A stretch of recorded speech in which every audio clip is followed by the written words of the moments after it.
Kami, kelompok 15 preklinik, kali ini akan membahas mengenai manajemen fisioterapi pada pasien yang mengalami gangguan postoperatif ACL reconstruction allograft tibialis posterior sejak 4 bulan yang lalu. ACL atau anterior cruciate ligament merupakan salah satu ligamen pada regioni yang berfungsi untuk mencegah tibia berpindah ke arah anterior femur. Sedangkan rekonstruksi ACL merupakan penggantian pada ligamen yang dilakukan untuk mengembalikan stabilitas fungsional lutut. Sedangkan untuk prevalensi cedera ACL kisaran 38 sampai 78 dari 100.000 orang per tahun, di mana tingkat cedera ACL wanita lebih tinggi daripada laki-laki. Dalam penelitian lain yang membahas mengenai prevalensi cedera ACL Indonesia, menyatakan angka kejadian cedera lutut di Indonesia merupakan tertinggi kedua setelah nyeri punggung, dengan prevalensi sebesar 48 per 1000 pasien, dengan persentase 9% adalah cedera ACL.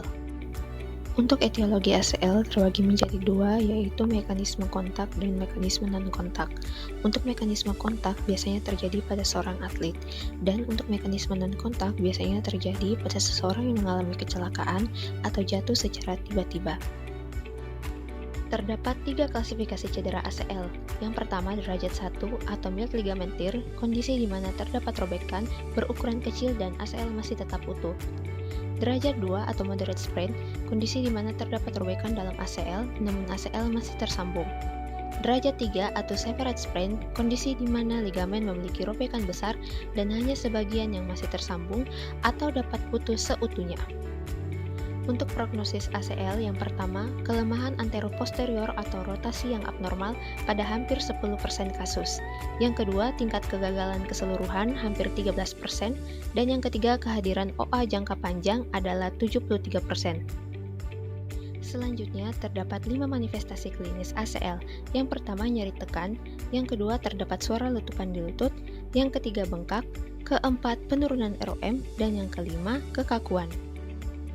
Selanjutnya mengenai komplikasi yang timbul setelah rekonstruksi ACL, yang pertama infeksi jaringan, ruptur berulang, kehilangan ekstensini, tunnel coalition, kerusakan bor, delayed union, dan pseudoarthrosis.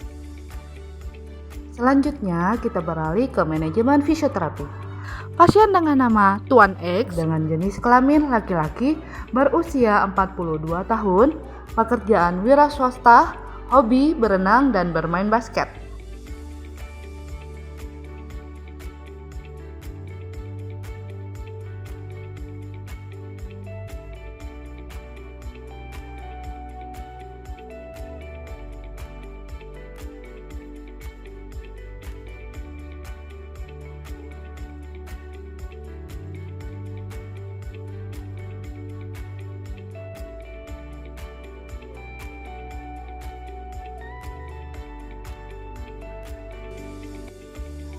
Setelah dilakukan pemeriksaan vital sign, hasil yang didapatkan yaitu tekanan darah 120/80 mmHg,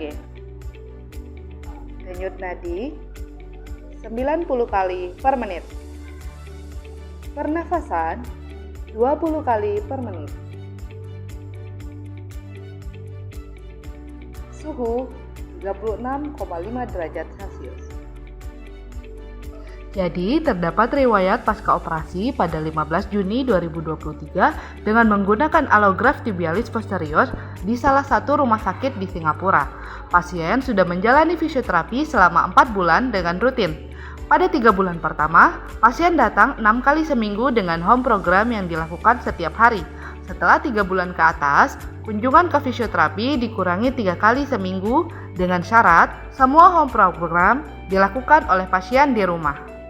Setelah dilakukan inspeksi statis, hasil yang didapatkan yakni terdapat bekas insisi pada knee dextra tanpa otot tungkai kanan khususnya quadriceps lebih kecil dibandingkan tungkai kiri. Musculus gastrocnemius kanan mengalami atrofi. Selanjutnya, tidak terdapat udem dan bengkak. Pasien sudah dapat full ekstensi, knee valgus dan varus dalam kondisi normal. Selanjutnya, pasien diminta untuk melakukan quick test. Quick test yang diberikan yaitu jongkok berdiri,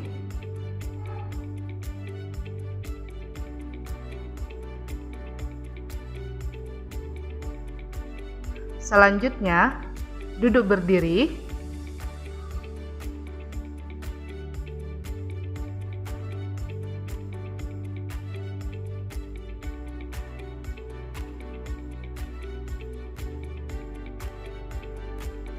Selanjutnya, yaitu naik turun tangga. Ketiga quick test tersebut dapat dilakukan oleh pasien. Selanjutnya, yang fisioterapis lakukan ialah palpasi. Pada saat palpasi, yang perlu dilakukan yaitu untuk memeriksa suhu, udem, tenderness, dan kontur kulit.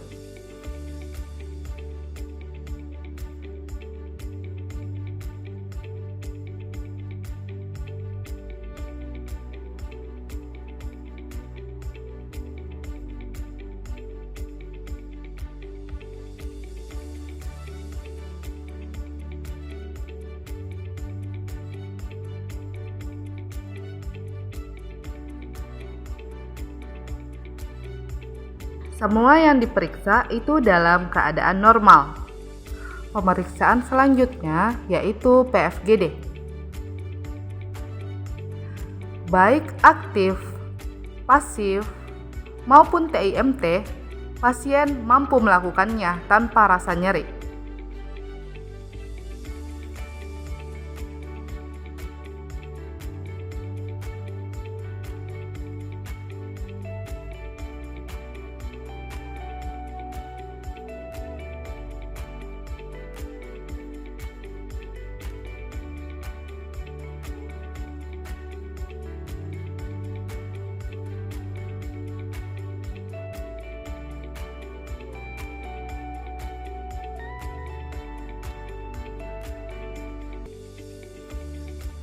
Selanjutnya, seorang fisioterapis melakukan pemeriksaan nyeri dengan menggunakan vas pada pasien.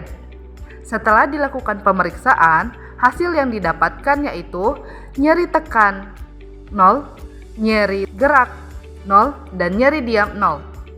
Selanjutnya, yakni pengukuran ROM. Pengukuran ROM pada flex sini dan setelah diukur mendapatkan hasil 148 derajat.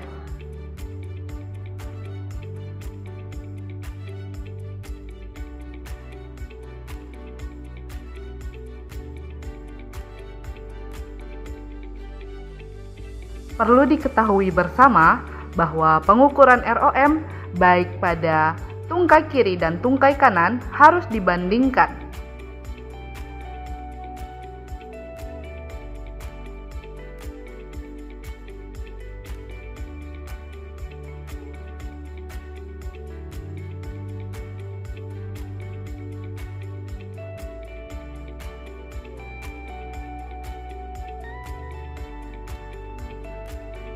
Setelah melakukan pengukuran ROM pada fleksi, selanjutnya dilakukan pengukuran ROM ekstensi.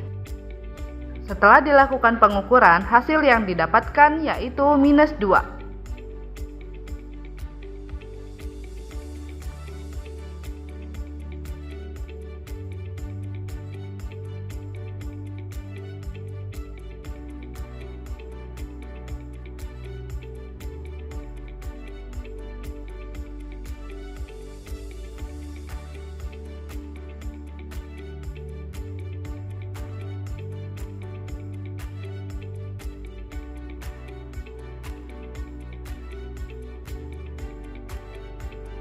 Selanjutnya, yang dilakukan oleh fisioterapi yaitu pemeriksaan MMT. Pemeriksaan MMT itu terkhusus pada ototnya. Yang pertama yakni otot gastrocnemius. Pada MMT otot gastrocnemius, pasien mampu dengan nilai 5. Begitu pula dengan otot hamstring dari pasien. Nilai yang didapatkan yakni 5.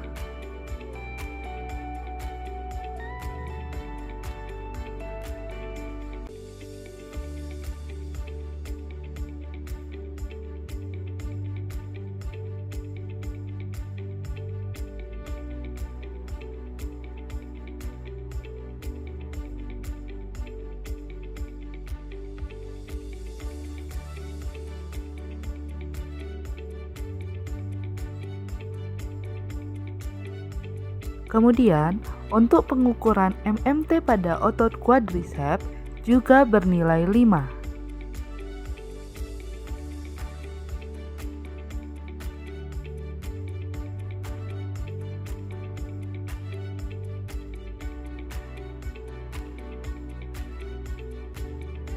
Selanjutnya, pasien diminta untuk melakukan quick test. Quick test yang diberikan yaitu jongkok berdiri,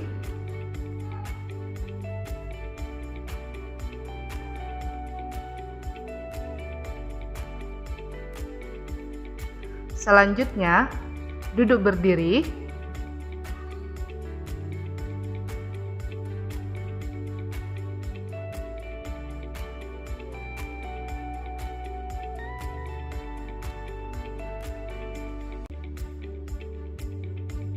selanjutnya yaitu naik turun tangga. Ketiga quick test tersebut dapat dilakukan oleh pasien. Selanjutnya yang dilakukan fisioterapis ialah patellar movement test. Hasil yang didapatkan yakni patellar tidak mengalami adesif. Selanjutnya dilakukan pemeriksaan sirkumferensia. Pemeriksaan ini dilakukan karena otot mengalami atrofi. Pengukuran sirkumferensia dimulai dari batas 7 cm dari patellar dan mendapatkan hasil selisih 1,2. Selanjutnya, 15 cm dari patella mendapatkan hasil 1,3. Sirkumferensia ini dibandingkan antara tungkai kanan dan tungkai kiri.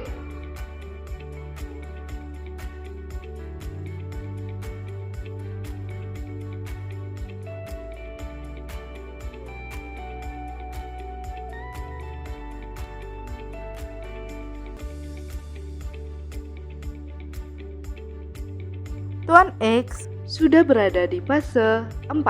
Pada fase 4, hal-hal yang harus dicapai ialah progres kekuatan dan kontrol ekstremitas inferior, plyometric drills, serta treadmill atau bike-like jogging.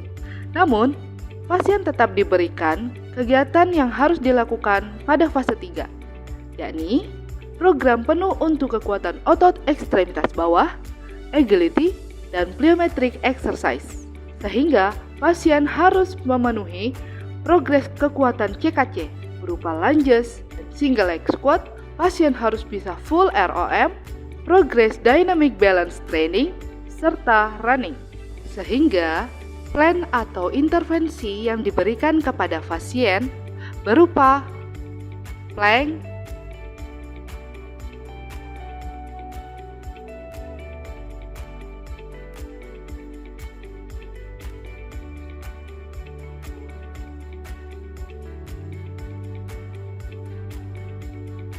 static bicycle,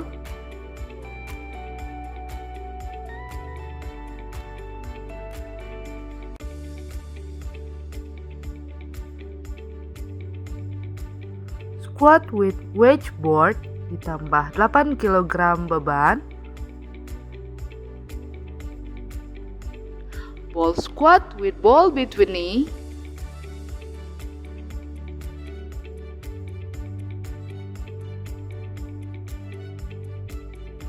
single leg step up,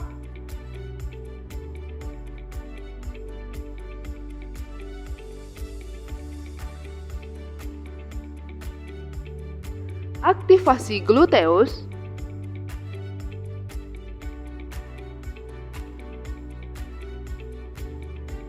step up dan step down ditambah 5 kg beban,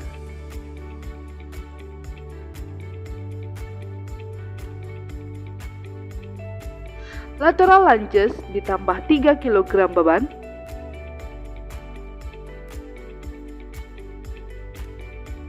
lunges ditambah 2 kg beban,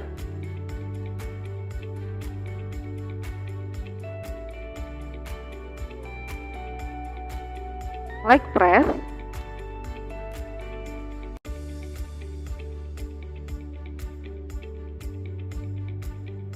balancing with board,